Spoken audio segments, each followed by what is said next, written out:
les marchés financiers avec IG Markets, CFD Trading. Bonjour, c'est Gilles du site boursicoté.com. Voici l'analyse technique du CAC 40 pour la journée du lundi 19 décembre 2011. Une séance qui commence à prendre la forme d'une trêve de confiseur, même si on a une semaine d'avance, puisque après une ouverture donc sur un fort gap baissier, donc nous avons ouvert quasiment sur le plus bas de 1942,34, le plus bas qui s'est inscrit à 2941,40. Pour aller marquer un plus haut à 3009,99, on n'a même pas atteint les 3010, pour terminer en clôture à 2974,20 points. Sur cette séance, le CAC 40 gagne 0,06%, presque 2 points gagnés par rapport au cours de clôture de vendredi.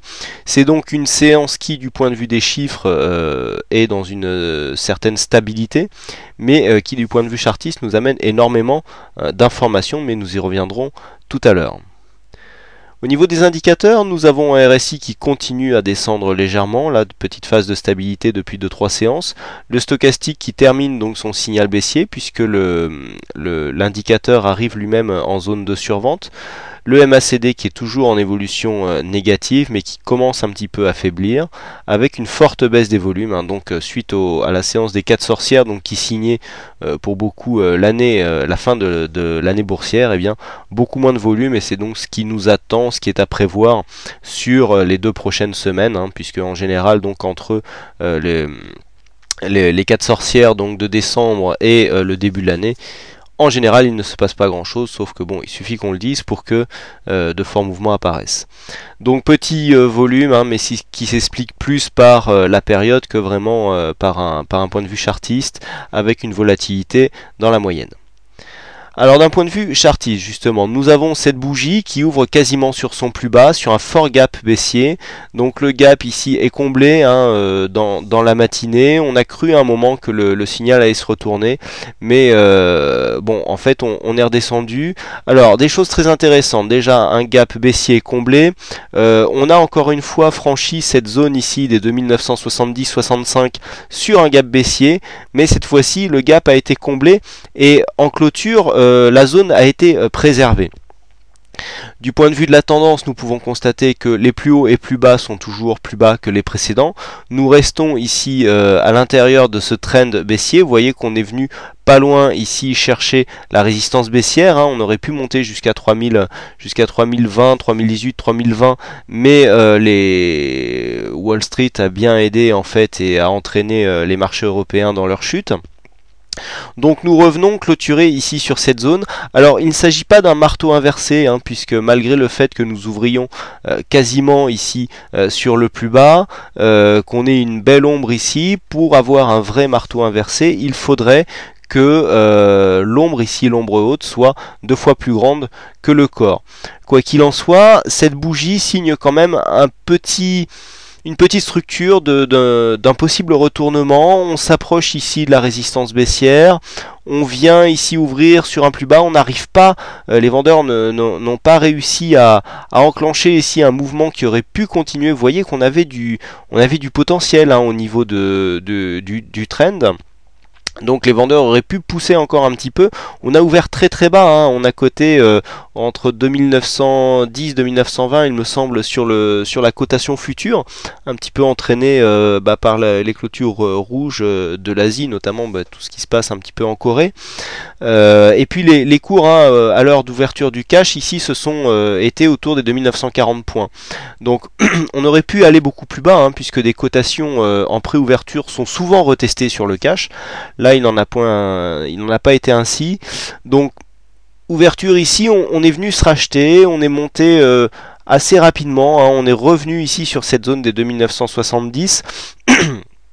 On aurait pu shorter, effectivement, il y avait des potentiels ici, suite au comblement du gap et le fait que l'on ait retrouvé cette zone en résistance, il y avait des moyens de shorter, mais au contraire, les cours ont continué à monter et sont revenus ici dépasser la zone des 3000 points. Donc, pour l'instant, au niveau de la tendance, pour synthétiser un peu tout ça, eh bien, nous n'avons pas vraiment une sortie ni même une figure de retournement potentiel. C'est vraiment trop faible ici pour donner un vrai signal. Mais on voit qu'on s'approche ici de la résistance baissière sur une bougie où l'on vient ouvrir sur le plus bas, où on a quand même une belle poussée haussière, même si ça ne s'est pas transformé ici par une cassure des précédents plus hauts. Mais on sent que après cette poussée, on est revenu ici clôturé au-dessus de cette fameuse zone des 2970 que je vous avais indiqué comme un petit peu la zone charnière qu'il ne fallait pas franchir, et surtout en clôture. Il me semble avoir insisté là-dessus vendredi pour ne pas risquer de revenir ici sur les 2793 points et non pas 2693 comme je l'ai pu l'annoncer ce matin, que l'on aurait donc une probabilité de revenir sur les 2793 qui correspondent ici à ce précédent plus bas. Donc là pour l'instant on a un risque de continuité baissière, mais qui est amoindri par le fait que nous restions en clôture au-dessus de cette zone des 2970 points, mais pas assez pour avoir un vrai signal de retournement à la hausse. Alors demain, on aura ici cette résistance baissière qui se situera quasiment à 2990 points. Donc ça sera assez assez intéressant de surveiller sur cette zone, surtout qu'on a une résistance intraday, une résistance mineure qui se promène dans le coin. Donc un franchissement des 2970 points, confirmé ici par une cassure de la zone, on va dire 3010, 3030, eh bien pourrait donner là un signal de retournement. Cette bougie à elle toute seule n'est pas suffisante pour nous donner les prémices d'une possible sortie de cette tendance baissière. On est toujours dans la continuité. D'un point de vue chartiste, on a toujours des plus bas et des plus hauts de plus en plus bas. On a un nouveau plus bas, on a une ouverture quand même sur un gap baissier. Attention, même si ce gap baissier est comblé, ça prouve qu'il reste encore. Et puis bon, ça s'explique un petit peu par tout ce qui se passe d'un point de vue fondamental.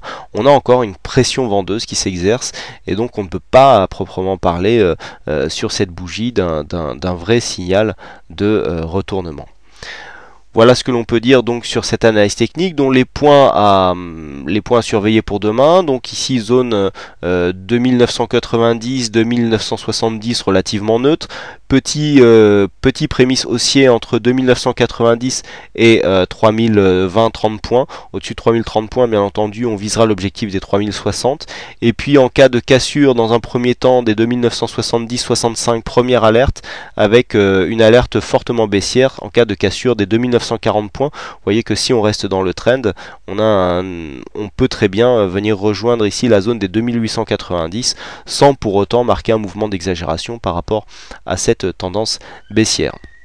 Donc voilà ce que l'on peut dire sur cette analyse technique. Donc aujourd'hui c'est Ludo qui a gagné au jeu du fixing, donc bravo à toi Ludo, que je remercie aussi pour la participation qu'il a donnée ce week-end, notamment par voie d'un don. Merci beaucoup pour aider au fonctionnement du site boursicoté.com.